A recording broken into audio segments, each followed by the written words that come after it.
Rheumatoid arthritis. আচ্ছা, বয়স সাধারণত ৩০ থেকে ৫০-এর মধ্যে আক্রান্ত হয় এবং ফিমেল টু মেল হচ্ছে গিয়ে 3:1 এবং most common presentation persistent inflammatory arthritis এবং এটা সবচেয়ে বেশি দিন ধরে থাকে এবং disease and reduction of life span of about 8 to 15 years, মানে ৮ থেকে ১৫ বছর লাইফ থেকে খেয়ে দেয়।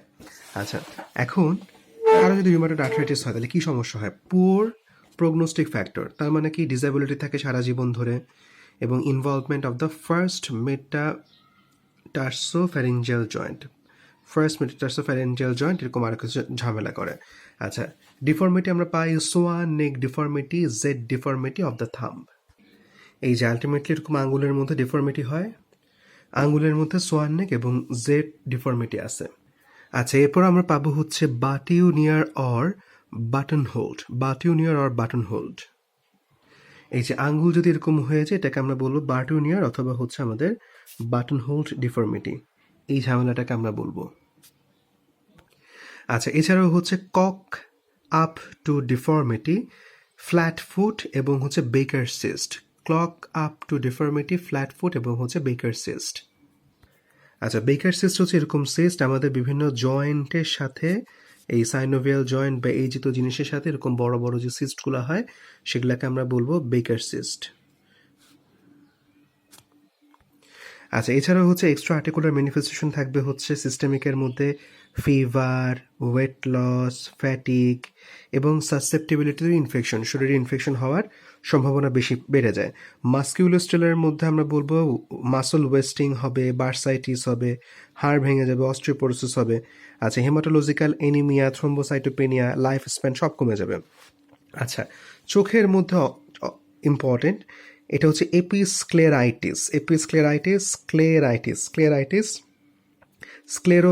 স্ক্লেরোম্যালেশিয়া এবং ক্যারাটোকনজাংটিভাইটিস সিক্কা। স্ক্লেরাইটিস, স্ক্লেরোম্যালেশিয়া এবং হচ্ছে ক্যারাটোকনজাংটিভাইটিস সিক্কা। তবে এখানে কিন্তু ইউভাইটিস হয় না। আচ্ছা, এখানে যদি আমরা ভালো করে খেয়াল করি যে প্রথমটা হচ্ছে স্ক্লেরাইটিস এবং হচ্ছে স্ক্লেরোম্যালেশিয়া। আচ্ছা, এর সাথে আমরা মনে রাখবো যে এপিস্ক্লেরাইটিসটা হচ্ছে আমাদের painless redness of the I, এই যে পেইনলেস রেডনেস হয়েছে। আচ্ছা, এখানে সাইট ইনট্যাক্ট আছে। স্ক্লেরাইটিসের ক্ষেত্রে আমরা বলবো পেইনফুল রেড আই এবং সাইট কিন্তু এখানে থ্রেটেনিং, কেননা হচ্ছে আমাদের চোখের কিন্তু ভিশনের অবস্থা একেবারে খারাপ। আরেকটা হচ্ছে স্ক্লেরোম্যালেশিয়ার মানে হচ্ছে painless bilateral thinning of sclera. এই স্ক্লেরাটা যেহেতু হচ্ছে কি ছোট হয়ে যাচ্ছে, পেইনলেস বাইল্যাটারাল থিনিং হচ্ছে, তাই আমরা বলবো painless bilateral thinning of the sclera. আচ্ছা, বড় ঝামেলা যেটা কার্ডিয়াক কজ হয় সেটা হচ্ছে পেরিকার্ডাইটিস, মায়োকার্ডাইটিস, এন্ডোকার্ডাইটিস, মানে হার্টের 3 লেয়ারের মধ্যে ইনফেকশন করে, কন্ডাকশন ডিফেক্ট করে, করোনারি ভাস্কুলাইটিস এবং হচ্ছে গ্র্যানুলোমেটাস অ্যাওর্টাইটিস। আর ভাস্কুলাইটিসের ক্ষেত্রে আমরা বলবো ডিজিটাল আর্টারিস, আলসার, এই জিনিসগুলো হচ্ছে আমাদের করে। আচ্ছা, নিউরোলজিক্যালের মধ্যে আমরা বলবো সার্ভাইকাল কর্ড কম্প্রেশন, নিউরোপ্যাথিস, এই ঝামেলাগুলো করবে। আচ্ছা, সাইট অফ আরএইচ নোডুলস কোথায় আমরা পাবো? Extensor surface of the forearm, sacrum, achilles tendon, toe, এই জায়গাগুলোর মধ্যে আমরা পাবো হচ্ছে আরএইচ নোডিউল। আচ্ছা, যেমন পায়ের পিছে হয়েছে এরকম বাইল্যাটারাল আরএইচ নোডিউল। আচ্ছা, এরকম হচ্ছে কি বিভিন্ন জায়গায় আমরা এরকম নোডিউল পাইতে পারি। আচ্ছা, রুইমাটয়েড আর্থ্রাইটিসের ক্ষেত্রে আমরা ইনভেস্টিগেশন করব হচ্ছে DAS 20 স্কোর, আর এছাড়াও হচ্ছে গিয়ে আমাদের NTCCP, এইটা হচ্ছে 1 নাম্বার ডায়াগনস্টিক টুল হচ্ছে রুইমাটয়েড আর্থ্রাইটিসের জন্য, NTCCP। আচ্ছা, এছাড়াও হচ্ছে রুইমাটয়েড ফ্যাক্টর বলে আমরা একটা জিনিস আছে যে 30% পিপলের ক্ষেত্রে রুইমাটয়েড আর্থ্রাইটিসের ক্ষেত্রে সেরোনেগেটিভ হবে, আর ট্রিটমেন্ট হচ্ছে আমাদের DMARDS, মানে মেথোট্রেক্সেট, সালফাসালাজাইন, গোল্ড, এরকম বেশ কিছু ড্রাগ আছে যেগুলো আমরা ট্রিটমেন্টে ইউজ করব। আচ্ছা, এবার হচ্ছে ইম্পর্টেন্ট। আচ্ছা, ভালো করে খেয়াল করি, হাতের মধ্যে এটা হচ্ছে কার্পাল, মেটাকার্পাল, ফ্যালাঞ্জেস। আচ্ছা, তো ফ্যালাঞ্জেস হচ্ছে 3টা আছে, তো এটা হচ্ছে ডিস্টাল জয়েন্ট, এটা হচ্ছে প্রক্সিমাল জয়েন্ট। তো ফ্যালাঞ্জেস্টের হচ্ছে ডিস্টালে যে জয়েন্ট আছে তো সেটাকে আমরা বলবো ডিস্টাল ইন্টারফ্যালেঞ্জিয়াল জয়েন্ট, DIP। এইটা হচ্ছে প্রক্সিমাল ইন্টারফ্যালেঞ্জিয়াল জয়েন্ট, PIP। আচ্ছা, মেটাকার্পাল আর ফ্যালাঞ্জিসের মধ্যে আমরা বলবো মেটাকার্পো ফ্যালেঞ্জিয়াস জয়েন্ট, মেটাকার্পো ফ্যালেঞ্জিয়াস জয়েন্ট।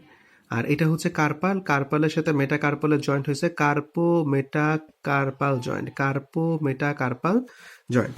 আচ্ছা, এখন আমরা একটু খেয়াল করব যে রিউমাটয়েড আর্থ্রাইটিস এবং হচ্ছে অস্টিও আর্থ্রাইটিসের মধ্যে পার্থক্য। আমরা বলবো সিমেট্রি। রিউমাটয়েড আর্থ্রাইটিসের ক্ষেত্রে হচ্ছে দুই হাতেই হইতে পারে বা দুই পায়ে হইতে পারে, কিন্তু অস্টিও আর্থ্রাইটিসটা হচ্ছে সাধারণত একই সাথে একই জায়গায় দুই হাতে পায়ে হয় না। সাইনোভাইটিস, সাইনোভাইটিস এটা হচ্ছে রিউমাটয়েড আর্থ্রাইটিসের ক্ষেত্রে পাওয়া যাবে, কিন্তু অস্টিও আর্থ্রাইটিসের ক্ষেত্রে খুব রেয়ার। আচ্ছা, দেন আমরা চলে আসবো হচ্ছে আমাদের ডিআইপি। ডিআইপির মধ্যে ইনভলভমেন্ট কে আছে? রিউমাটয়েড আর্থ্রাইটিসের মধ্যে নাই। আচ্ছা, পিআইপির মধ্যে আছে, হ্যাঁ পিআইপির মধ্যে ইনভলভমেন্ট আছে, আর হচ্ছে এমসিপির মধ্যে আছে, মানে প্রক্সিমাল ইন্টারফ্যালেঞ্জিয়াল জয়েন্ট এবং হচ্ছে মেটাকার্পো ফ্যালেঞ্জিয়াল জয়েন্টের মধ্যে ইনভলভমেন্ট থাকে। সেটা আমরা বলবো যে পিআইপির মধ্যে হচ্ছে গিয়ে রিউমাটয়েড আর্থ্রাইটিস ইনভলভমেন্ট আছে, আর পিআইপির মধ্যে হচ্ছে অস্টিও আর্থ্রাইটিস থেকে হচ্ছে গিয়ে আমাদের বুচার্স নোট ডেভেলপ করে, যাই হোক দরকার নাই। মেটাকার্পো ফ্যালেঞ্জিয়াল জয়েন্টের মধ্যে ইনভলভমেন্ট আছে, কিন্তু কার্পো মেটাকার্পাল জয়েন্টের মধ্যে কোনো ইনভলভমেন্ট নাই, কার্পো মেটাকার্পাল জয়েন্টের মধ্যে ইনভলভমেন্ট নাই। আচ্ছা, ডিফর্মিটির মধ্যে আমরা বলবো সোয়ান নেক, বাটুনিয়ার সাবলেক্সেশন এবং আলনার ড্রিফট। এটা আমরা পাবো হচ্ছে রিউমাটয়েড আর্থ্রাইটিসের ক্ষেত্রে, সোয়ান নেক, বাটুনিয়ার সাবলেক্সেশন, আলনার ড্রিফট। আর অস্টিও আর্থ্রাইটিসের ক্ষেত্রে আমরা বলবো ডিআইপি আর পিআইপি অ্যাঙ্গুলেশন। ডিআইপি মানে ডিস্টাল ইন্টারফ্যালেঞ্জিয়াল জয়েন্ট অথবা হচ্ছে প্রক্সিমাল ইন্টারফ্যালেঞ্জিয়াল জয়েন্ট অ্যাঙ্গুলেশন। আচ্ছা, যেমন এটা হচ্ছে কি আমাদের ডিআইপি অ্যাঙ্গুলেশন। আচ্ছা, দেন আমরা বলবো সেরো নেগেটিভ স্পন্ডাট্রাইটিস, মানে এটা কিন্তু আমি আমার আম্মা আমরা কিন্তু এটার প্রিডিসপোজড, যাই হোক আর কি। আচ্ছা, types of sero negative spondarthritis কী কী হবে? Ankylosing spondylitis, ankylosing spondylitis, reactive arthritis including Reiter syndrome, reactive arthritis including Reiter syndrome, psoriatic arthropathy, psoriatic arthropathy. আচ্ছা, তাইলে আমরা এখানে দেখব হচ্ছে types of seronegative spondylarthritis, arthritis spondylarthritis. এটা হচ্ছে ankylosing spondylitis, reactive arthritis including Reiter syndrome, psoriatic arthropathy এবং হচ্ছে arthropathy associated with inflammatory bowel disease অথবা হচ্ছে ক্রোন ডিজিজ অথবা হচ্ছে আলসারেটিভ কোলাইটিস। আচ্ছা, এখানে আমরা বলবো tendency for familial aggregation, high prevalence of HLA B27। তার মানে হচ্ছে টেন্ডেন্সি ফর ফ্যামিলিয়াল অ্যাগ্রিগেশন আমরা কি পাবো? High prevalence of HLA B27 আমরা একটু দেখবো। আচ্ছা, দেন একটু আমরা এখানে দেখবো যে আমাদের এই ক্ষেত্রে হচ্ছে অ্যান্টিরিয়র ইউভাইটিস কিন্তু হয় এই পেশেন্টের। আচ্ছা, ইউভাইটিস হচ্ছে গিয়ে আমাদের inflammation of the middle layer of the, এটা হচ্ছে আমাদের আই, এটা হচ্ছে গিয়ে আমাদের আলটিমেটলি অ্যান্টিরিয়র ইউভাইটিস। আচ্ছা, দেন আমরা বলবো রিঅ্যাক্টিভ আর্থ্রাইটিস, এটা মেইনলি হচ্ছে ইয়াং ম্যানদের হয় এবং মেলস টু ফিমেল প্রিডমিনেন্স হচ্ছে 15:1, মানে 15টা ছেলের হইলে হয়তো বা একটা মেয়ের হইতে পারে। তাহলে রিঅ্যাক্টিভ আর্থ্রাইটিস মানে রিয়াকশন হয়ে আর্থ্রাইটিস হয়েছে, এইটার ক্ষেত্রে মেয়েরা ভাগ্যবান, ছেলেরা হচ্ছে দুর্ভাগ্যবান। আচ্ছা, এই ক্ষেত্রে শুধু আমরা একটু বলবো যে এক্সট্রা আর্টিকুলার ফিচার্সের ক্ষেত্রে আমরা বলবো সার্সিনেট ব্যালানাইটিস, ব্যালানাইটিস হয় এবং হচ্ছে কেরাটোডার্মা বেলানোরেজিকা, কেরাটোডার্মা বেলানোরেজিকা। আচ্ছা, এটা আমরা একটু দেখলাম। আচ্ছা, এখন আমরা দুইটা জিনিসের মধ্যে একটু পার্থক্য পড়ব। একটা হচ্ছে ফেলটিস সিনড্রোম আর একটা হচ্ছে রিটার সিনড্রোম। যেহেতু 3টা করে অপশন তাই এটা একটু ইম্পর্টেন্ট। আচ্ছা, ফেলটিস সিনড্রোম আমরা মনে রাখবো যে ফেলটুস বা ফেলটি কি কি আছে ক্লাসিক্যাল ট্রায়াডের মধ্যে? Rheumatoid arthritis, splenomegaly, neutropenia. যে ফেলটুস হবে তার রিউমাটয়েড আর্থ্রাইটিস থাকবে, তার সাথে স্প্লিনটা একটু বড় হবে এবং নিউট্রোপেনিয়া বা নিউট্রোফিল কমে যাবে। আর রেটির সিনড্রোম, REITERS, রিটার সিনড্রোম মানে রিতা ও রিতা। তাহলে রিটার সিনড্রোমের ক্লাসিক্যাল ট্রায়াড হচ্ছে নন স্পেসিফিক ইউরেথ্রাইটিস, রিতা মেয়ে মানুষ তার ইউরেথ্রাইটিস হয়, non specific urethritis. Conjunctivitis inflammatory type conjunctivitis, non infectious, এবং এই কনজাংটিভাইটিসটা হচ্ছে ভেতর থেকে হয়েছে, একজন থেকে আরেকজন ছড়াবে না, এবং রিঅ্যাক্টিভ আর্থ্রাইটিস। তাইলে রিটার সিনড্রোম বা হচ্ছে রিতার সিনড্রোমের মধ্যে আমরা কি পাবো? প্রথমে হচ্ছে পেশাবের নালীতে ইনফেকশন, নন স্পেসিফিক ইউরেথ্রাইটিস, চোখের মধ্যে ইনফেকশন, কনজাংটিভাইটিস এবং রিঅ্যাক্টিভ আর্থ্রাইটিস। তাহলে রিটার সিনড্রোমের মধ্যে চোখের মধ্যে ইনফেকশন, পেশাবের নালীতে ইনফেকশন এবং হচ্ছে জয়েন্ট ইনফেকশন, রিঅ্যাক্টিভ আর্থ্রাইটিস। আচ্ছা, লো ব্যাক পেইনের মধ্যে আমরা একটু জাস্ট দেখি যে কডা ইকুইনা সিনড্রোম যদি কারো হয় তাহলে difficulty with micturition, saddle anaesthesia, gait disturbance, pain, numbness, এই বিষয়গুলো হইতে পারে। আচ্ছা, অস্ট্রিও আর্থ্রাইটিসের সাথে আমরা একটু জানবো যে most common form of arthritis হচ্ছে আমাদের অস্ট্রিও আর্থ্রাইটিস, ঠিক আছে? এতটুকু আমরা জানি। আর prevalence incidence with old age, 40% of people develop, এটা হচ্ছে ONE, এবং হচ্ছে 25% হচ্ছে ওএ হিপ করবেই। আচ্ছা, জয়েন্ট ইনভলভমেন্ট, এটা হচ্ছে হিপ নিয়ে, এগুলো আমরা দেখব। আচ্ছা, রিস্ক ফ্যাক্টর হচ্ছে কাদের বেশি অস্ট্রিও আর্থ্রাইটিস ডেভেলপ করতে? ফিমেল, অবেসিটি এবং জিন, ঠিক আছে? একটা জিনও আছে যেটার কারণে আলটিমেটলি আমার আম্মার যেটা হয়েছে OA সেটা হইতে পারে, তার মানে আমারও এটা হইতে পারে। আচ্ছা, অস্ট্রিও আর্থ্রাইটিস হইলে রেস্ট্রিক্টেড মুভমেন্ট হবে জয়েন্টের due to capsular thickening, capsule thick হয়ে গেছে যার কারণে রেস্ট্রিক্টেড মুভমেন্ট হবে, অর ব্লকিং বাই অস্টিওফাইট, এবং সেখানে অস্টিওফাইট জমে জমে আলটিমেটলি নড়তে দিতেছে না। এবং এই জয়েন্ট ক্যাপসুলগুলোতে আমরা ক্রেপিটাস পাবো, জয়েন্ট ক্যাপসুলের মধ্যে ক্রেপিটাস পাবো। আর যদি বাকি কিছু দেখার দরকার হয় পজ করে দেখে নিব। আচ্ছা, চলে আসবে হচ্ছে আমাদের গাউটের মধ্যে কমন এবং আনকমন। কমন হচ্ছে monosodium urate monohydrate, calcium phosphate dihydrate, basic calcium phosphate, এই 3 পদের গাউট হইতে পারে। মনোসোডিয়াম ইউরেট, ক্যালসিয়াম ফসফেট এবং হচ্ছে বেসিক ক্যালসিয়াম ফসফেটেস, এদেরকে দিয়ে হচ্ছে কি আমাদের মূলত গাউট হয়। এছাড়াও একটা অ্যাটিপিক্যাল কিছু কাহিনী আছে। আচ্ছা, গাউট হইতে পারে প্রাইমারি গাউট এবং সেকেন্ডারি গাউট। এটা হচ্ছে প্রাইমারি গাউট হচ্ছে কমন ইল মেল 40 বছরের উপরে থাকলে, আর সেকেন্ডারি গাউট হচ্ছে আমাদের কমন ইল ফিমেল 50 বছরের উপরে থাকলে। আচ্ছা, কজের ক্ষেত্রে আমরা একটু বলবো, সেটা হচ্ছে আমাদের ডিমিনিশড রেনাল এক্সক্রিশন, এটা হচ্ছে কমন। কি হয় সেটা হচ্ছে আইসোলেটেড রেনাল টিউবুলার ডিফেক্ট এবং রেনাল ফেলিওর যদি হয়। এছাড়াও থায়াজাইড ইউজ করলে, লো ডোজ অ্যাসপিরিন ইউজ করলে, পাইরাজিনামাইড ইউজ করলেও কিন্তু আমাদের গাউট দেখা যায়। এছাড়াও লেড টক্সিসিটি দিয়েও গাউট হইতে পারে, ল্যাকটিক অ্যাসিডোসিস দিয়েও হচ্ছে গিয়ে গাউট হইতে পারে। আচ্ছা, এখন আমরা কি ওষুধ দিব লং টার্ম ম্যানেজমেন্টের জন্য? আমরা অ্যালোপিউরিনল, ফিবিউক্সেস্ট, FEBUXOSTAT। আরেকটা হচ্ছে আমাদের ইউরিকোসিউরিক ড্রাগস, আর এই ড্রাগগুলো কিন্তু আমরা অ্যাকুট এটাকে দিব না। আচ্ছা, জানবো আমরা সার্ভাইকাল স্পন্ডাইলোসিস। এতটুকু আমরা একটু জানি, এটা মেইনলি হচ্ছে C5 C6 অথবা C6 C7 অথবা C4 C5 এর মধ্যে হইতে পারে, মানে এই লেভেলগুলোর মধ্যে হয় C4 5 5 6 6 7। তবে সবচেয়ে কমনলি অ্যাফেক্ট করে হচ্ছে যে ভার্টিব্রাকে, সেটাকে হচ্ছে আমাদের C6, সেটাকে মেইনলি অ্যাটাক করে। আচ্ছা, দেন আমরা চলে আসবো হচ্ছে আমাদের SLEর মধ্যে।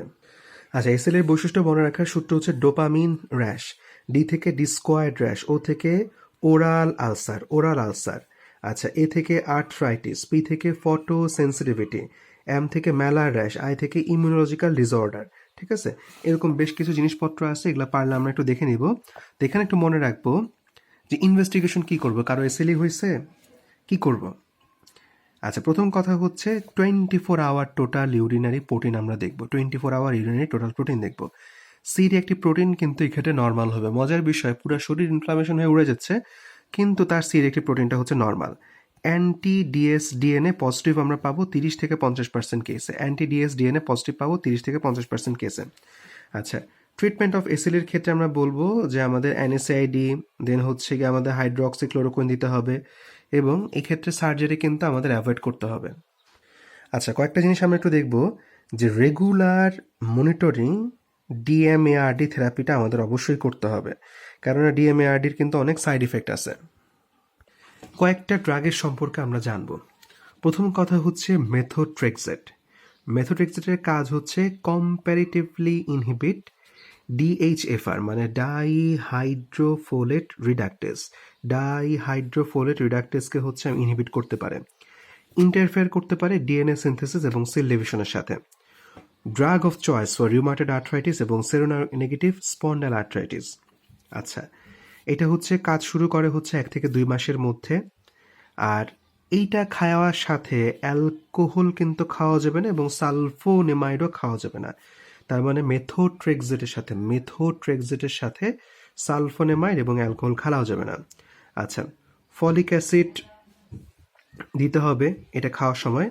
হেপাটিক ফাইব্রোসিস করতে পারে যদি আমরা একটু বেশি ডোজে দিয়ে ফেলতে পারি, এবং ইফ অ্যাকিউট পালমোনারি টক্সিসিটি বা নিউমোনিয়া করে তখন হচ্ছে এটাকে আমাদের বন্ধ করে অন্য ওষুধে চলে যেতে হবে, কারণ নিউমোনিয়া করে ফেলতে পারে এই মেথোট্রেক্সেট।